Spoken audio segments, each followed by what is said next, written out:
Enhancing reading skills. Unlock your world knowledge. Hello and welcome back, language learners.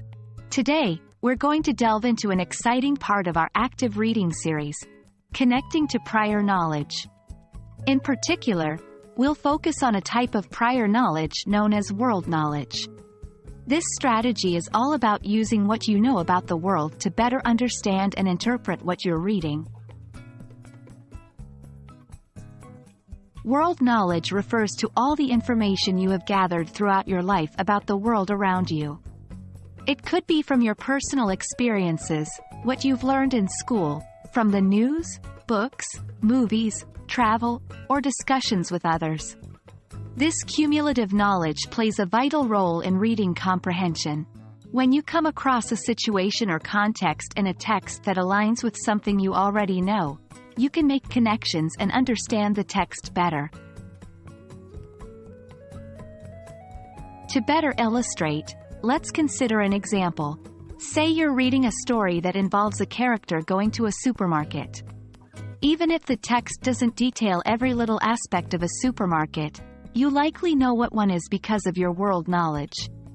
You know what supermarkets look like, the types of items sold there, and the typical behaviors of shoppers and employees. This prior knowledge fills in the gaps and aids in understanding the story. So, how do you use your world knowledge when reading? Start by consciously thinking about what you already know related to the text before you start reading. This could be the setting, the topic, or the situation. During reading, make connections between the new information in the text and your existing world knowledge. This active engagement is a powerful tool to boost your comprehension.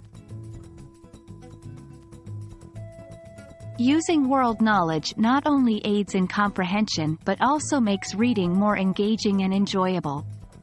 You're not just passively absorbing words.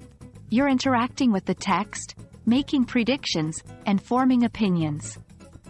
Moreover, it can help you grasp the subtle meanings, themes, and ideas in a text, enhancing your overall understanding and appreciation of the text. And that wraps up our exploration of world knowledge and its role in active reading. Remember, every experience you have adds to your world knowledge and becomes a valuable tool in your reading comprehension toolbox. So, stay curious, keep learning, and let your world knowledge guide you. We hope this video has been helpful, and we look forward to seeing you in the next one. Happy reading!